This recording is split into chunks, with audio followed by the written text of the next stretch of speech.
നിങ്ങളുടെ favourite shows ഇനി ഒരിക്കലും മിസ്സാവില്ല. ഇപ്പോൾ C5 കാണും നിങ്ങളുടെ ഫേവറേറ്റ് ഷോ തികച്ചും സൗജന്യമായി.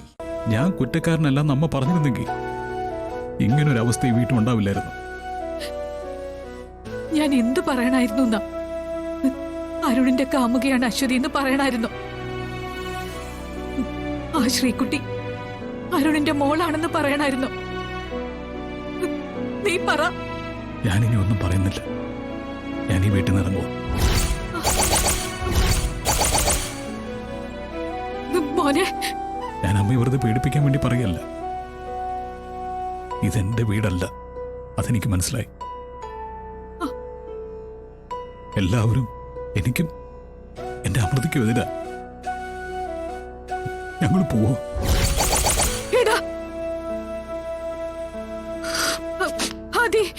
മോനെ, അമ്മേ, അമ്മ എന്റെ അമ്മ തന്നെ. അവൻ എന്റെ അനിയനും. പക്ഷെ നമ്മൾ ഇനി ഒരുമിച്ച് ഒരു വീട്ടിൽ താമസിച്ചാ അത് ശരിയാവില്ല. എടാ മോനെ, നീ അവിവേകം ഒന്നും കാണിക്കരുത്. അമ്മയുടെ സ്ഥാനത്ത് നിന്ന് ആലോചിച്ച് നോക്കിയേ. എനിക്ക് അരുണിനെ വിട്ടുകളയാൻ പറ്റില്ല, എന്നെ കുറ്റപ്പെടുത്താൻ പറ്റില്ല. അതാ അമ്മ ആരുടെയും പക്ഷം പറയാതെ നിന്നെ. ആയിക്കോളൂ അമ്മ, ഞാനിനി ഒന്നിലും ഇടപെടുന്നില്ല. പറഞ്ഞില്ലേ, ഞാൻ ഇറങ്ങുക. ഇനി ഞാൻ ഈ വീട്ടിൽ നിൽക്കില്ല. ഏതോ ഒരു പെണ്ണിനെ വിളിച്ചോണ്ട് വന്ന് ഈ കുടുംബം ഇല്ലാതാക്കാൻ നോക്കുന്ന ആള്. അങ്ങനെയല്ലേ അവൻ എന്നെ കുറിച്ച് പറഞ്ഞത്? മോനെ, എന്റെ ഭാര്യയും എന്റെ മോളും എല്ലാം കേട്ട് നിന്നു. അത് നാളെ മുതൽ നാട്ടുകാരും പറഞ്ഞു തുടങ്ങും. ഞാൻ പോവാ. അമ്മ എന്നെ തടയരുത്. എന്റെ അമ്മയോട് യാത്ര പറയാതെ പോണെന്നാ ഞാൻ കരുതിയത്. പക്ഷെ മനസ്സനുവദിച്ചില്ല.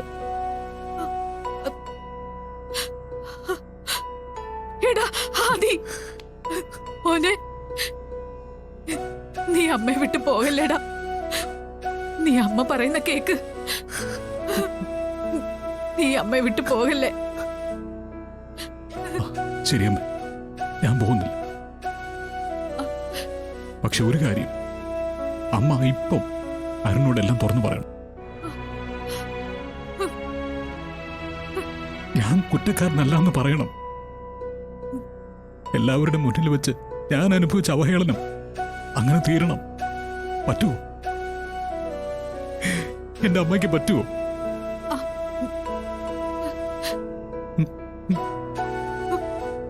മോനെ,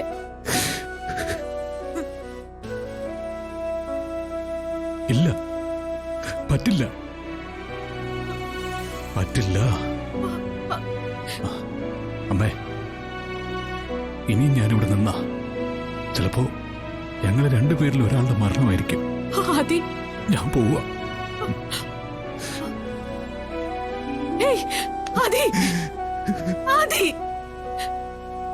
മോനെ,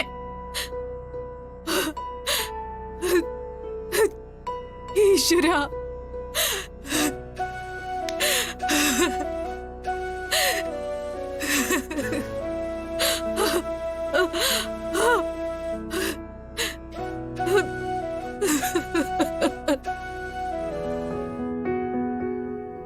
എല്ലാം എടുത്തില്ലേ?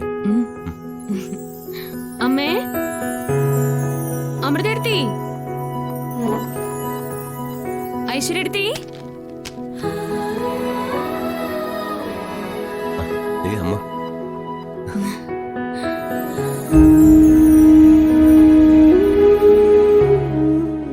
അമ്മേ, അമ്മേ, അമ്മയ്ക്കൊരു സമ്മാനം. അമൃത എടുത്തേക്ക് ഐശ്വര്യ എടുത്തേക്കൊക്കെ വാങ്ങി. ചുമ്മാ ഒരു സന്തോഷത്തിന് വേണ്ടി വാങ്ങിയതാ.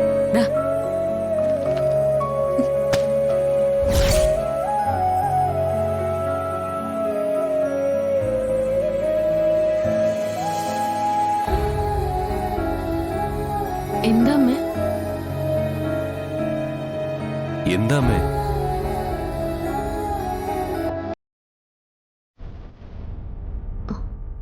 അമൃത എടുത്തേ. ഐശ്വര്യടുത്തി, ഇവിടെ എന്താ സംഭവിച്ചേ? അമ്മ ഒന്നും പറയുന്നില്ല. അല്ല, അമൃത എടുത്തി എവിടെ? ഏടത്തിയോ? ഏത് ഏടത്തി? നിനക്ക് ഏടത്തി ആയിരിക്കും.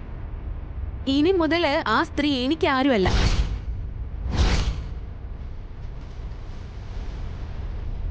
നമ്മുടെ അമ്മയുടെ വാക്കിന് വില കൊടുക്കാതെ വീട്ടിൽ നിന്ന് ഇറങ്ങി പോയതാ. പുകഞ്ഞ പുള്ളി പുറത്ത്, അങ്ങനെ കരുതിയാ മതി. വീട്ടിൽ നിന്ന് ഇറങ്ങിപ്പോയോ? ആര്? വേറെ ആര്? നിന്റെ പുന്നാറ് ഏടത്തി തന്നെ. അമൃത ഏടത്തിന്നും പറഞ്ഞ് തലയിലെടുത്ത് വെച്ചോണ്ടല്ലേ നടന്നത്. ഏടത്തി കുടുംബത്തെ മറന്ന് ചേട്ടനുമായിട്ട് വീട്ടിൽ നിന്ന് ഇറങ്ങി. അമ്മ എന്തൊക്കെയാ കേൾക്കുന്നത്? ബഷീർ പറയുന്ന നേരാ. അവര് പോയി. എങ്ങോട്ട് പോയി? അതവർക്കേ അറിയും. വീട്ടിൽ നിന്ന് ഇറങ്ങാൻ കാരണം എന്താ? കാരണം എന്താന്നോ? ഈ വീട്ടിലിപ്പോ പല പ്രശ്നങ്ങൾക്കും ഒറ്റ കാരണമല്ലേ ഉള്ളൂ, അശ്വതി. അശ്വതിയോ? ഒരു കുടുംബത്തില് കുഴപ്പങ്ങൾ ഉണ്ടാകാൻ പാടില്ല. അതുകൊണ്ടാണ് ആദ്യേട്ടൻ ആ പെണ്ണിന്റെ പുറകെ പോവരുതെന്ന് കുറെ ദിവസമായിട്ട് അരുൺ ഉപദേശിക്കുന്നത്. പക്ഷേ തെറ്റായ കാര്യങ്ങൾ ചെയ്യുന്നതിൽ ചിലർക്കൊരു രസം അങ്ങ് കയറും. അവരെ എത്ര ഉപദേശിച്ചിട്ടും ഒരു കാര്യമില്ല. മാത്രമല്ല, ഉപദേശിക്കുന്നവര് ചീത്തയായി മാറും.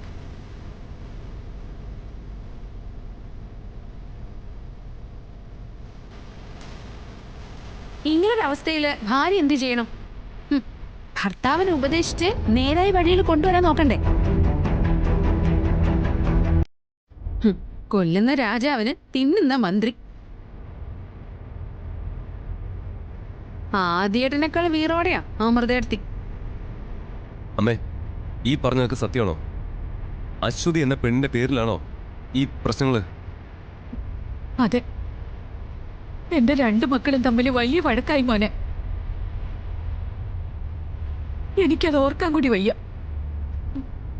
വഴക്കൊന്നും വേണ്ടെന്ന് ഞാൻ പറഞ്ഞത് അവർ 2 പേരും കേട്ടില്ല. അഖി, ഈ ഒരു പ്രശ്നത്തില് ശ്യാമയ്ക്ക് ഒഴിഞ്ഞു നിൽക്കാൻ പറ്റില്ല. അമ്മേ, ഞാൻ പറയാം.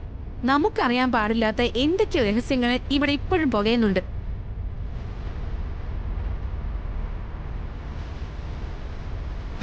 എന്ത് കാര്യം നടന്നാലും അതിൻ്റെ ഇടയിൽ ശ്യാമയെ പിടിച്ചിടുന്ന ഈ സ്വഭാവം ഉണ്ടല്ലോ, അത് മാറ്റണം. അമ്മ, ഒരു മിനിറ്റ് അമ്മ, പ്ലീസ്. അമ്മ, വഴക്ക് നടക്കുമ്പോൾ അമ്മ ഇടപെട്ടില്ലേ? എല്ലാ കാര്യങ്ങളും അമ്മയ്ക്ക് അറിയില്ലേ? ബുദ്ധിപൂർവ്വം ഇടപെട്ട് എങ്ങനെയെങ്കിലും വഴക്ക് അവസാനിപ്പിച്ചുവിടായിരുന്നു. കണ്ട, എന്തോ പറഞ്ഞ് സോപ്പിടുക അവളുടെ മേലെ കുറ്റം വരാതിരിക്കാനായിട്ട്. 2 പേരും എന്റെ മക്കളാ. എനിക്ക് 2 പേരും വേണം. സർ, ആദ്യം എന്നെ അമൃത എടുത്ത് വിളിക്ക്. ഇങ്ങോട്ടേക്ക് ഇപ്പൊ തന്നെ വരാൻ പറ. പോയവര് പോട്ടെന്നേ, ഇനി എന്തിനു ഇവരെ തിരിച്ചു വിളിക്കുന്നേ? ഡൗൺലോഡ് ചെയ്യൂ C5 ആപ്പ്. കാണൂ എല്ലാ എപ്പിസോഡുകളും സൗജന്യമായി.